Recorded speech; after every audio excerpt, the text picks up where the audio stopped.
అక్కడ బ్లడ్ ఉంది చనిపోయాడు అంటే మీకు అనుమానం రాలేదా?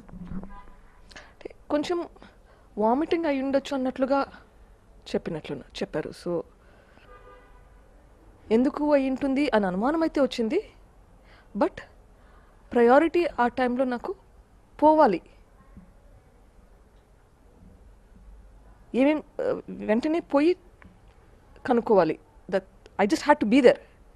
So my mind was working like let's go అని రెడీ అమ్మ ఎట్లా ఉంది, అమ్మని తీసుకొని పోవాలి. That's all I thought about. ఇంకా నాన్నని చంపుతారని ఎందుకు అనుకుంటామండి? It just that was first it didn't strike me. No. ఎవరెవరు ఉంటారు ఇంట్లో? నాన్నతో ఉండేవాళ్ళు ఎవరెవరు ఉండేవాళ్ళు ఇంట్లో? నాన్న మామూలుగా అమ్మ నాన్న ఉంటారు. అమ్మకి ఈ మధ్య బాగాలేక ఉండడం మూలన తరచూ వస్తూ పోతూ ఉంటుంది, నా దగ్గర ఎక్కువ ఉంటుంది. మామూలుగా అయితే ఇంట్లో పని వాళ్ళు ఉంటారు, ప్రొద్దున్నే వచ్చి పని చేసుకొని వెళ్ళిపోతారు. యూజువల్గా వంట చేసి ఇల్లు క్లీన్ చేసి.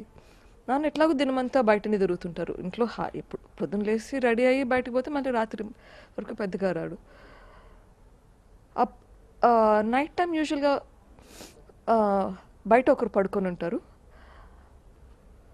నాన్నకెప్పుడు తనని ఎవరైనా ఏమైనా చేస్తాడో అని ఎప్పుడు అనుకోడు. ఎప్పుడు సెక్యూరిటీ అవసరమో అన్న ఐడియా నాన్నకైతే ఎప్పుడు లేదు. ఎందుకంటే నాన్నని ఎందుకు ఎవరేమైనా చేస్తారు అసలు? అట్లా చేయాలని ఎందుకు అనిపిస్తుంది? So he never thought he said he has a danger to his life and never even believed that he needs a security also. So he lived a normal simple man's life literally. ఆయనకి పక్కన 10 మంది చుట్టూ ఉండాలని అనుకునే మనస్తత్వము కాదు.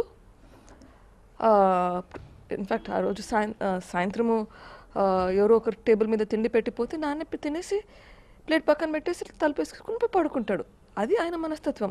పక్కన ఎవరో serve చేయాలి అని కూడా పెద్దగా ఆలోచించే మనిషి కాదు. Normal simple person. అంత